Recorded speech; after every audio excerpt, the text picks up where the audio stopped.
Hello. Hey John, how are you, man? Good. How are you? I am fantastic. Thank you for joining me. Sorry I was a few minutes late there. That's Apologize. okay, man. Are you packed? Are you ready? Oh man, I'm never packed in time. I'm the last minute packer guy. Yeah, I hear you. I hear you. There's only so many pairs of underwear you need. Yeah. So I've got I to heard Bon ask, Scott used to tour with just a toothbrush. he maybe probably didn't even use that. So I like you're that. coming down for your first ever Yep. tour, even though you record here. What has taken Dirty Honey so long to play shows here? Uh, um. Well, the pandemic definitely. Can you still hear me? I can hear you Okay. fine. Good. Okay. Great. Um. It's a great question. Um. The pandemic really threw that off. I think we were going to play Byron Bay Blues Fest in 2020, and then uh we were even going to jump from there to Japan back and do shows, and it, you know, that whole region of the world has been much harder to get back to after that setback. We've never been asked to play Japan. I mean, we were going to play Download there, so it's yeah, that unfortunately there are some avenues that the pandemic really hurt this momentum on. We're fortunate that we were able to pick back right up where we with our plans with Europe. So, but yeah, but we're glad to finally be coming, and I think the shows are going to be fun. We're very excited to be doing Byron Bay Blues Fest. That was obviously something we were going to do years ago, and I heard Yep, and Melbourne's also great. the two standalone shows as well. Oh, you'll love Melbourne. I Mm-hmm. saw you've got a coffee right there, so that's the place to go if you want coffee. Oh, really? Yeah, big coffee town. Awesome. It's just very cultural city. I love that. Hopefully, we have a little bit of time to go snip around. Well, you'll being that you mentioned Bon Scott, you want to go and check out ACDC Lane. Oh yeah, where's that? It's right in the heart of Melbourne. All right, Just sick, put that on your tour manager's to-do list. cool. Now, Byron Bay has actually become like a little bit of a second home for the band. What are your favorite parts of being in Byron Bay? Um, well, I know for the Mark loves he actually got into surfing the last time we were there, so he loves that aspect of it. Um, it's just a lovely, relaxing beach town. Um, I think personally, I love the location of Nick's new studio. It it's really wonderful out there in the Ballina Shire. Yep, okay. Uh, it's a really nice facility. So it's um it's really good. We're all good. Thank you. Just had some servicemen here. Yeah, I love the new facility. That's my favorite part. When you're out there and you're secluded and it's a really nice recording facility. I like that's my favorite part for sure. So the Nick that you're mentioning, Nick DiDia, what does he bring to your band as a extra member, for want of a better word? I think what he does for us is I think he gets us to perform tight, effective arrangements, but raw like a rock and roll band. I mean, he's a rock and roll producer. I don't think he would if we wanted to get more pop or tighter. I'm not sure that would be his expertise, but what he seems to be really in tune to is which take has that raw energy to it, so that we sound like a band, not like an overly produced studio project. Gotcha. Which that's been our desire from the beginning, I think. So Now, do you guys do a lot of pre-production before you get to Byron Bay, or do you just get there and start from the ground up? we do a lot of pre-production beforehand.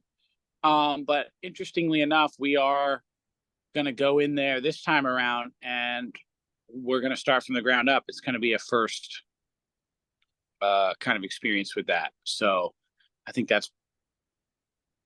it's kind of good to put yourself in a situation, I think, where you're excited but equally terrified. So when are the plans for that to happen? Well, we're gonna make a stop while we're there this time around. Okay. We have no idea what's gonna happen, so it's pretty exciting. In the past, we've always gone with, official plans. We're making the album, and we have these songs. That's always been how it's been. This time around, we're not even sure if we're not calling this the next album. We're just going in and getting creative because we have these shows. So we figured, why not go in and see if we can capture some magic. We obviously always have tidbits of ideas, riffs, little things. We've always got a pile of those. So we thought, why not maybe capture that initial magic in a real studio? Pardon me. A lot of times it's here at my house right here, which is basically an amateur studio. So if we get demo-itis, we don't get to keep it because it's not a good enough recording. So. Okay, now I want to speak personally for yourself here.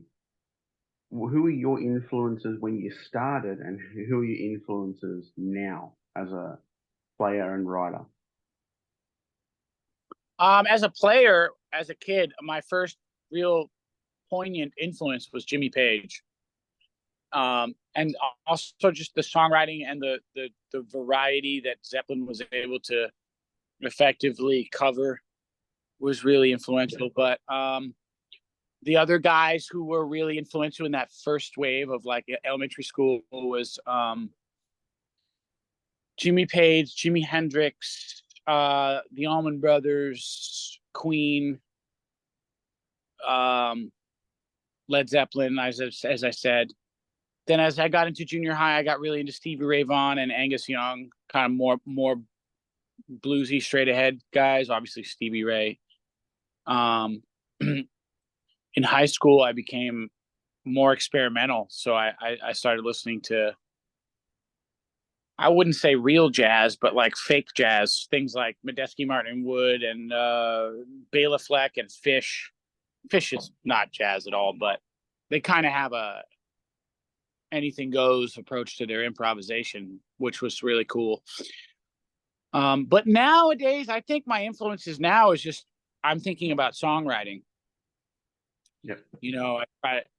I'm not the lyricist in the band, but I think I try to write down a line a day. I try to listen to people's lyrics. I try to listen to, if I like something, if I like a song, like what do I like about it? Is it the hook? Or sometimes a lot of times I gravitate towards the B-sides, songs that are more moody, but maybe aren't like the hits. So I'm always like, what is it about? If it's not a big hook, what is it about it? Oh, it's the aesthetic. Oh, it's the recording. Oh, it's his performance, the mood. It is the melody, but it's not like a number one type thing. So and then the science of the riff. I'm always thinking about that. Because the riff could be it could be anything. It could be a piano part. It could be chords like the way AC/DC does it. It could be single line like Led Zeppelin or Aerosmith or us. So it's, I think we have a healthy mix of all of them. But now, speaking of riff, you've actually toured with some really great bands in the past, such as Black Crows, Slash, with both Guns and his solo band. Do you make a point to go out and sort of watch the bands that you're touring with? And Yeah, especially guitar yeah, players?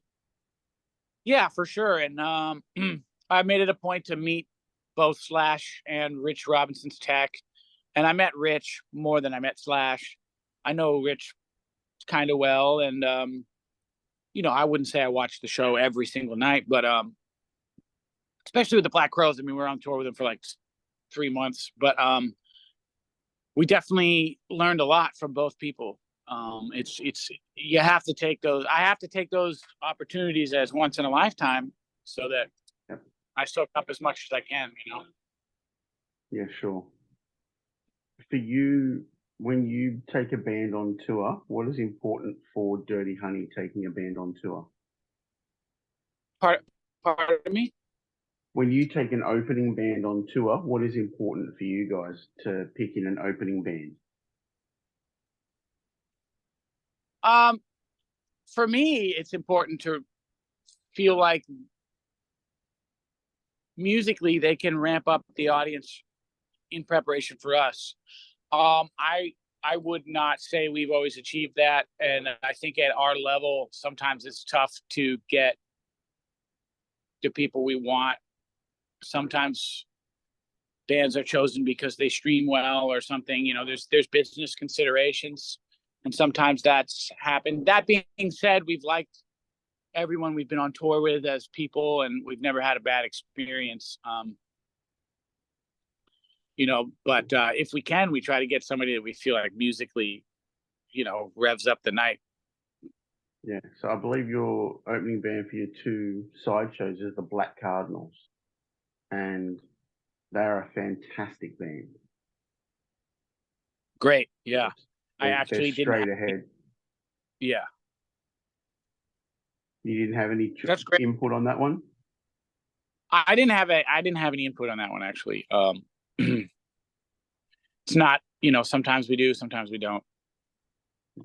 You'll like in Europe, this past tour in Europe, the bands we chose eventually couldn't do it. So every night it was like a different band that was like a local. Okay, so what's your dream package? And if you had to pick another 2 bands to go out with, who would they be? Doesn't matter if they're headlining or you're headlining, who would they be? Well, I can't help but think that it would be advantageous for us to go out with Greta Van Fleet. We would be opening for them, obviously, but I think in terms of the big ones, it'd be great to get AC/DC or Aerosmith, but I think AC/DC's already picked their opener, and I think Aerosmith, well, they just bailed on their whole tour. So Yeah. So that's, All right. So you're back here for, playing Blues Fest in a very short amount of time. What do you want to let Australian fans know about these upcoming shows? Oh, they're going to be fun. We're really excited to come. And no matter where we are, we're home. And, we put on the best show we possibly can every night. Awesome, man. I'm going to let you go and continue on with your day. Hopefully when Thank you you very come much. back, we get a Brisbane show next time too. Yeah, I'd love to do the whole coast. Excellent, man. Enjoy the rest of your day. Thank you, brother. You too. Thank you. Bye. Bye.